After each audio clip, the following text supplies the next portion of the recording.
बात एक अच्छी खबर की।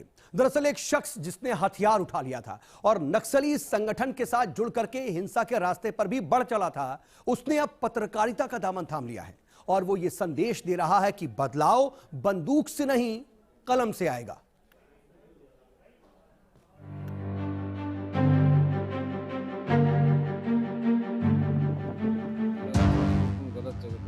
जिन हाथों में कभी हथियार हुआ करते थे, आज वो हाथ कलम थामे हैं। जो कभी नक्सली संगठन में शामिल होकर हिंसा की राह पर निकल पड़ा था, आज वो समाज और देश के सरोकार की कहानी लिखता है। नाम है संजय प्रजापति।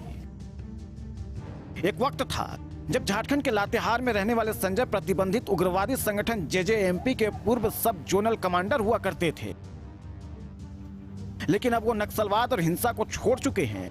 अपना प्रायश्चित पूरा करने के बाद संजय प्रजापति एक पत्रकार के रूप में अपनी नई पहचान बना चुके हैं। बहुत महसूस तो ऐसा होता था, बहुत क्या कहा जाए, अच्छा नहीं लगता था। कभी अपने दिल में भी लगता था कि कभी अपने से कोई वैसा काम न हो कि कोई निर्दोष व्यक्ति मारे जाए। बहुत इस तरह से दर्द से गुजरे हुए हैं। साल 2016 में प्रतिबंधित उग्रवादी संगठन जेजेएमपी में शामिल हुए और इलाके के कमांडर बन गए। उस दौरान संजय पर 2 आपराधिक मामले दर्ज हुए, लेकिन धीरे धीरे संजय को एहसास हुआ कि हथियार से किसी भी समस्या का समाधान नहीं किया जा सकता। इसके बाद संजय का ऐसा हृदय परिवर्तन हुआ कि उन्होंने पुलिस के आगे आत्मसमर्पण कर दिया। संजय के इस फैसले से सबसे ज्यादा खुशी उनकी पत्नी को हुई। अब सरेंडर करने के बाद ऐसा वैसा कुछ समस्या नहीं है, किसी भी तरह का डर भय नहीं है।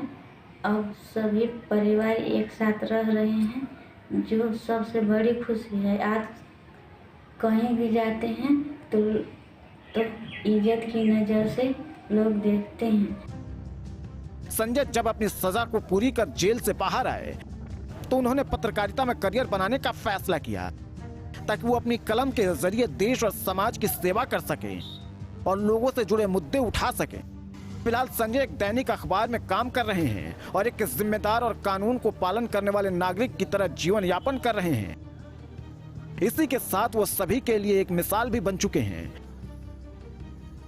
वो मिले, आज भी ये मिलते जुलते रहते हैं और मुख्य धारा में जुड़ के साथ में काम कर रहे हैं। एक बहुत ही पॉजिटिव बदलाव है, न केवल समाज के लिए बल्कि उनके परिवार के लिए भी। आज वो बिल्कुल किसी भी तरह से भय मुक्त होकर के उनका परिवार रह रहा है। संजय प्रजापति उन गुमराह युवकों के लिए एक रोल मॉडल है जो नक्सलवाद और आतंकवाद